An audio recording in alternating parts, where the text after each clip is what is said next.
আমরা এখন কালাবাড়ি বাজারে ধানের শীষ মার্কার মিছিল চলছে। মুস্তাফিজুর রহমান সবুজের নেতৃত্বে।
পোস্টার নিয়ে এখন ছোটাছুটি করতেছে, মারছে মাসির দরদ। এখানে এই তিন রাস্তার মাথায় আমাদের তারেক রহমান, খালেদা জিয়া, শহীদ জিয়ার পোস্টার পুড়িয়ে এখানে প্রস্তাব করেছিল। তীব্র নিন্দা এবং প্রতিবাদ জানিয়ে আজকের এই পর্যায়ে কথা বলবেন সংগ্রামী সাথী বন্ধুগণ। 2 মিনিট কথা বলবে, চুপ থাকো। এখানে কথা বলবেন সংগ্রামী নেতা আমাদের সবুজ।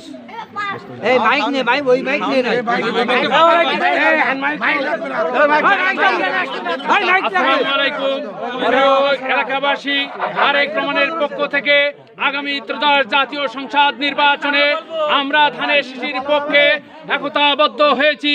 আপনারা জানেন, বিগত ভোট চোর সরকারের আমলে কতিপয় সন্ত্রাসী, দুর্নীতি, চাঁদাবাজগ্রস্ত লোক এই খাসবাগানে আমাদের প্রকাশ্য ভোট মেরে নিয়েছিল।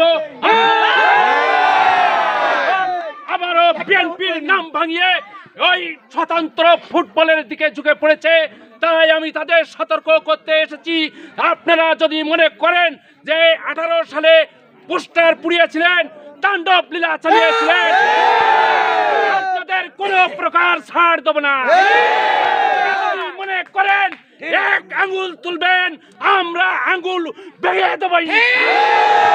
কোনো প্রকার ভোট এবং যার ভোট সে দেবে শান্তিপূর্ণভাবে। আগামী ভোট দিয়ে গাজী আলাউদ্দিনকে বিজয়ী করব ইনশাআল্লাহ।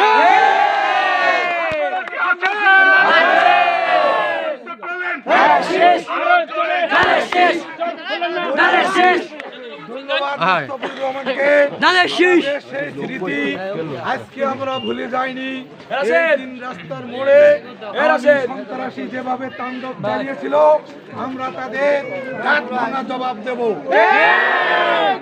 আপনাদের সামনে কথা বলবেন দরগাপুর ইউনিয়নের সাবেক যুগ্ম আহ্বায়ক আমার ছোট ভাই রিজাউল করিম। 2 মিনিট দেবো। একটু ধৈর্য ধরো, ধৈর্য ধরো। আজকের এই পথসভার বিএনপি সংগ্রামী সাথী ও বন্ধুগণ, আপনারা কি ভুলে গেছেন 2018 সালে 2024 সালে 2018 সালে যারা এই খাসবাগান সেন্টার থেকে 1400 ভোটের ভিতরে 1404 ভোট তারা নৌকা প্রতীকে মেরে নিয়েছিল, যারা বিএনপির পোস্টার পুড়িয়েছিল, পোস্টার প্রচার করেছিল, আজকে সেই কুচক্রি মহল আবার বিএনপির বিরুদ্ধে যে ফুটবলের পক্ষে এলাকায় তাণ্ডব লীলা চালিয়ে যাচ্ছেন। আপনারা একে সবাই প্রতিহত করতে হবে।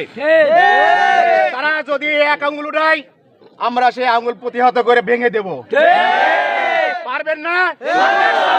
যে আর শনির ভয় পাই, তাই যদি না হয় তাহলে আগামী জাতীয় সংসদ নির্বাচন আগামী 12 তারিখে, এই 12 তারিখে প্রত্যেকটা লোকে সবার প্রথমে মাঠে যে ভোট দেওয়ার জন্য প্রস্তুতি নিয়ে যাবেন। এবং যদি কোনো কুচক্রি মহল আপনাদের কারোর প্রতি কোনো ইঙ্গিতপূর্ণ কোনো বক্তব্য দেয়, সাথে সাথে সেটাকে প্রতিহত করবেন। আমরা দরগাপুর ইউনিয়ন বিএনপি তথা খালেদা জিয়ার বিএনপি তথা তারেক রহমানের বিএনপি আপনাদের পাশে আছে। এবং যদি কোনো ব্যক্তি আপনাদের উপরে অত্যাচার চালানোর চেষ্টা করে, আপনারা সংঘবদ্ধ হয়ে তাকে প্রতিহত করবেন।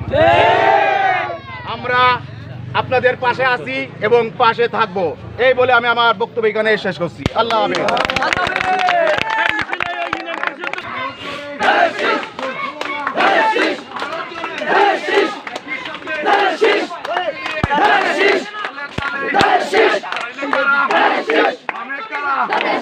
আরো জোরে